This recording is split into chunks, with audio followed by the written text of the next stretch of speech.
పూలమ్మిన చోటే కట్టెలమ్మడం అంటే ఏంటో తెలుసా?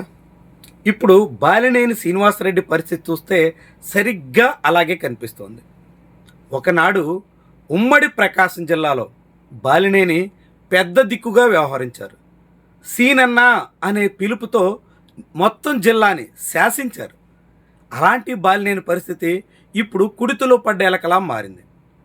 దాదాపు 3 దశాబ్దాల రాజకీయాల్లో గెలిచినా ఓడినా ఒంగోలులో ఒక ప్రధానమైనటువంటి నాయకుడిగా బాలినేని హవా నడిచింది. అలాంటి బాలినేని ఇప్పుడు మనుగడ కోసం ముప్పు తిప్పలు పడాల్సి వస్తుంది. నెల్లూరు జిల్లాలో ఒంగోలు రాజకీయాల్లో ప్రస్తుతం జనసేన పార్టీలో ఉన్న బాలినేనికి అనేక తలనొప్పులు ఎదురవుతున్నాయి. జనసేన పార్టీ తీర్థం పుచ్చుకోగానే ఒంగోలులో భారీ సభ పెట్టి తన సత్తా చాటుకోవాలి అని ఆయన ఆశించారు. అక్కడ మొదలైనటువంటి బ్రేకులు ఇంకా కొనసాగుతూనే ఉన్నాయి. చివరికి ఇటీవల జనసేన పార్టీ డీలిమిటేషన్ పేరుతో నిర్వహించినటువంటి సమావేశాల్లో కూడా ప్రత్యర్థి వర్గం నేరుగా అడ్డుకునేటంత వరకు వెళ్ళింది. బాలినేని నచ్చజెప్పుకోక తప్పని పరిస్థితి వచ్చింది. తనకు వ్యతిరేకంగా భారీగా స్వరాలు వినిపిస్తున్నా ఏం పాలిపోయినటువంటి స్థితిలో మారిపోయింది. అంటే ఒకనాడు జిల్లా మొత్తాన్ని తన కనుసైగలతో శాసించినటువంటి నాయకుడే ఇప్పుడు ఒంగోలు నగర నియోజకవర్గంలో ఉనికి కోసం పాటుపడక తప్పని పరిస్థితి వచ్చేసిందా అనే అనుమానం కలుగుతుంది. సరిగ్గా ఇదే దశలోనే తనకు ఒంగోలులో ఎట్లా ఉన్నప్పటికీ రాష్ట్ర స్థాయిలో ముఖ్య నేతలందరి ఆశీస్సులున్నాయి అని చాటుకోవడం బాలినేనికి అత్యవసరంగా మారింది. అందుకే తొలుత పవన్ కళ్యాణ్, తాజాగా చంద్రబాబుతో ఆయన భేటీ కావడం, ఆ ఫోటోల్ని విడుదల చేసుకుని మురిసిపోవడం ఇదంతా బాలినేని పరిస్థితిని చాటుతోంది అనే అభిప్రాయం వ్యక్తమవుతోంది. నిజానికి బాలినేని శ్రీనివాసరెడ్డి మొత్తంగా 5 సార్లు ఒంగోలు నుంచి అసెంబ్లీకి విజయం సాధించారు. పలుమార్లు మంత్రిగా వ్యవహరించారు. ఒంగోలు రాజకీయాల్లో పెద్ద దిక్కుగా సాగిపోయారు. అలాంటి బాలినేనికి వచ్చే ఎన్నికల్లో కనీసం ఎక్కడో ఓ చోట పోటీ చేసే అవకాశమైనా ఉంటుందా అన్నది ఇప్పుడు ప్రశ్నార్థకంగా మారింది.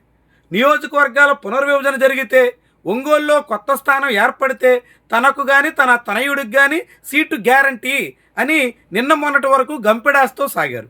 కానీ ఇప్పుడు అలాంటి అవకాశం లేకపోవడంతో ఏం చేయాలో పాలుపోని స్థితి బాలినేనికి దాపురించింది. ఇలాంటి పరిస్థితుల్లోనే ఒంగోలులో దామచర్ల వర్గం బాలినేనికి ఎక్కడికెక్కడ చెక్ పెట్టేస్తుంది.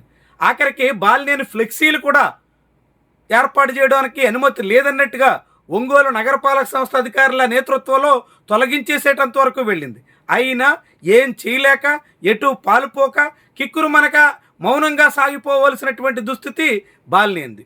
ఇలాంటి పరిస్థితుల్లో బాలినేని చంద్రబాబును కలవడం ద్వారా తనకు చంద్రబాబు సపోర్ట్ ఉంటుంది అని చాటుకునే ప్రయత్నం చేశారు. కానీ చంద్రబాబు ఒంగోలులో దామచర్లను కాదని, జనార్దన్ను పక్కన పెట్టి మరొక నిర్ణయం తీసుకునే అవకాశం ఏ కోసానా ఉండదన్నది ఒంగోలు రాజకీయాలు తెలిసిన ఎవరైనా ఇట్టే అంగీకరించే మాట. అలాంటి చంద్రబాబును చూసుకుని దామచర్ల ఒంగోలులో చెలరేగిపోతుంటే ఆ చంద్రబాబు దగ్గరికి వెళ్ళి బాలినేని ఆశ్రయం కోరినటువంటి విషయమే అత్యంత విస్మయకరంగా మారుతోంది. బాలినేని పరిస్థితిని తేట తెల్లం చేస్తుంది. మరి ఇంత చేసిన బాలినేనికి వచ్చే ఎన్నికల్లో ఎక్కడో చోట అవకాశం ఉండకపోతుందా? ఇది ఇప్పుడు బాలినేని వెంట ఇంకా నడుస్తున్నటువంటి అనుచరుల మాట. కనీసంగా గిద్దలూరు లేకుంటే ఇంకా మరో చోట ఎక్కడో ఒక చోటైనా అవకాశం ఇస్తారు అనే అభిప్రాయంతో బాలినేని వర్గం ఉంది.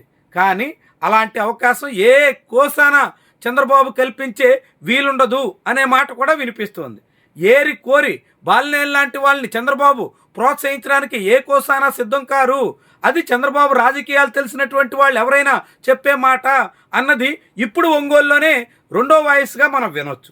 ఇలాంటి పరిస్థితుల్లో బాలినేని పరిస్థితి ఏంటి? పవన్ కళ్యాణ్ చంద్రబాబుని ఎన్ని మార్లు కలిసినా, ఎన్ని రకాలుగా వాళ్ళని సంతృప్తిపరిచే ప్రయత్నం చేసినా బాలినేనికి రాజకీయ భౌతవ్యం మాట ఏంటి? బాలినేని వారసుని రాజకీయంగా ఎదిగించాలన్న లక్ష్యం సంగతి ఏంటి? ఇవి ఇప్పుడు అంతుపట్టనటువంటి విషయాలుగా మారిపోయాయి. ఇన్నేళ్ల పాటు రాజకీయాల్లో అంతా తానే అన్నట్టుగా జిల్లానే నడిపినటువంటి నాయకుడు ఇప్పుడు ఆఖరికి ఒక నియోజకవర్గం కోసం ఇలా పాకులాడే పరిస్థితి రావడం బాలినేని అనుచరులకు కూడా ఏమాత్రం మింగుడు పడని వ్యవహారంగా మారిపోతుంది. మొత్తంగా వైఎస్ జగన్మోహన్ రెడ్డి శిబిరాన్ని వీడిన తర్వాత వైఎస్ఆర్సీపీని వద్దనుకున్న తర్వాత బాలినేని పరిస్థితి ఎటూ పాలుపోగుని దుస్థితిలోకి మళ్ళింది అనేటువంటి విషయం మరోసారి స్పష్టమైంది. మరి ఈ పరిస్థితి నుంచి బాలినేని గట్టెక్కగలరా? వచ్చే ఎన్నికల్లో ఎక్కడో చోట అవకాశాన్ని చేజిక్కించుకోగలరా? ఏదో తీరిన తన మనుగడ చాటుకునే దిశలో అడుగులు ఉంటాయా? ఇదంతా ఇప్పుడు ఆసక్తి రేపుతున్నటువంటి అంశం.